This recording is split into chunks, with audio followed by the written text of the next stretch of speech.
दोस्तों आज हम 7th क्लास का 7th चैप्टर पढ़ेंगे जिसका नाम है मीरा के पद। ये एक पदावली है और देखते हैं कवियत्री का परिचय। मीराबाई 16वीं शताब्दी की एक कृष्ण भक्त थी और कवियत्री थी। इनका जन्म है 1498 में पाली के कुड़की गांव में दूरा जी के चौथे पुत्र रतन सिंह के घर में हुआ था। मीराबाई ने कृष्ण भक्ति के स्फुटक पदों की रचना की। माना जाता है कि मीरा बचपन से ही कृष्ण भक्ति में मगन रहती थी। एक राजकुमारी होते हुए भी उन्होंने संतों का जीवन चुना और महलों को त्याग कर तीर्थ यात्राएं करने लगी। उन्होंने मंदिरों में भजन गाना, सत्संग करना प्रारंभ कर दिया। उनके गाए हुए भजन लोग आज भी श्रद्धा से गाते, पढ़ते और सुनाते हैं। अब देखते हैं कि हमें इस पाठ का उद्देश्य क्या है। इस पद में मीराबाई श्री कृष्ण के मन मोहक रूप का चित्रण करते हुए उनके अपने नयनों से में बस जाने का आग्रह करते हैं कि इसमें श्री कृष्ण से मीराबाई कहती है कि आप मेरे नैनों में बस जाओ। चैप्टर को बसो मेरे नैना में नंदलाला, मोहनी सूरती सावरी सूरती, नैन बने विशाला, अदर सुधारस मुरली राजती, उर वेजंती माला, शुद्धि गट्टिया का कटी तट शोभित नूपुर शब्द रसाला, मीरा के प्रभु संत सुखदाई भगत वत्सल गोपाला। तो इसमें कहते हैं नैन का अर्थ होता है आँखों में। नंदलाल है, नंदलाल के पुत्र है श्री कृष्ण की। बसों मेरे नैनों में नंदलाला, कि हे श्री कृष्ण मेरे नैनों में बस जाओ। मोहनी सूरत सावरी सूरती, नैन बने विशाला। मोहनी होती है मन को मोहने वाले, सावरी होती है सावली, सूरत होती है सूरती होती है सूरत, नैन होते हैं आँख, विशाल होते हैं बड़े।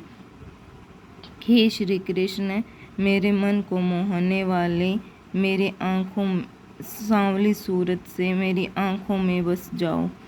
अधर सुधारस मुरली राजती, उर वेजंती माला। अधर होते हैं होठ, सुधा का अर्थ होता है अमृत, राजती होता है सुशोभित होती है, उर होता है हृदय, वेजंती माला होती है वेजंती के पुष्पों से बनी माला। कि आपके मधुर होठों पर बांसुरी सुशोभित हो रही है और गले में वेजंती माला मन को मोह रही है। शुद्र घंटी कटित तट सुशोभित नूपुर शब्द रसाला। शुद्र का अर्थ होता है कमर, घटिका होती है घंटी, सुशोभित का अर्थ होता है शोभित है, और नूपुर होते हैं पैर, और शब्द रसाल, कि आपके पैरों में घंटी की आवाज़ जैसे घुंघरू बहुत ही अच्छे लग रहे हैं। कि आपके पैरों में घंटी की आवाज़ जैसे जो घुंघरू बंधे हुए हैं वो बहुत ही सुंदर लग रहे हैं। मीरा के प्रभु संत सुखदाई भगत वत्सल गोपाला, संतों को सुख देने वाले, गोपाल होता है गायों की रक्षा करने वाले गोपाला।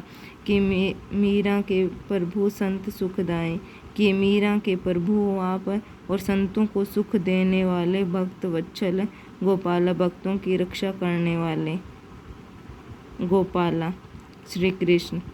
बरसे बदरिया सावन की मन भावन की, सावन में उमग्यो मेरो मनवा बनक सोनी हरि आवन की, उमड़ घुमड़ चहु दिशा में आया दामिन दम के झर लावन की, नन्ही नन्ही बूंद मेहा बरसे शीतल पवन सोहावन की, मीरा के प्रभु गिरधर नागर आनंद मंगल गावन की।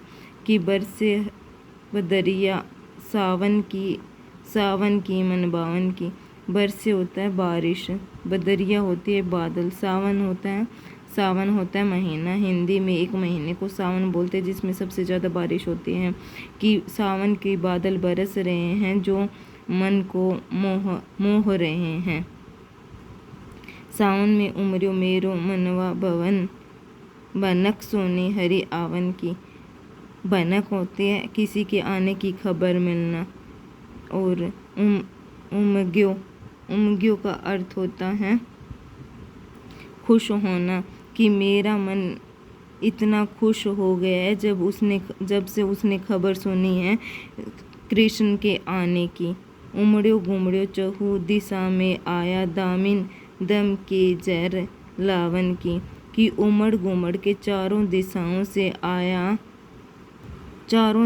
से आए बादल जरी, मतलब कि थोड़ी थोड़ी बूंदें होती रहती हैं, उसको बोलते हैं कि उमड़ घुमड़ के आया है और बारिश ही बारिश हो रही है। नन्ही नन्ही बूंदे मेहा बरसे शीतल पवन सुहावन की। कि नन्ही नन्ही होती है, छोटी छोटी बूंदें बरस रही है और शीतल लहर चल रही है। मीरा के प्रभु गिरधर नागर आनंद मंगल गावन की। कि मीरा के प्रभु गिरधर नागर हैं, श्री कृष्ण का ही एक नाम है। कि मीरा के प्रभु श्री कृष्ण आनंद मंगल गावन की।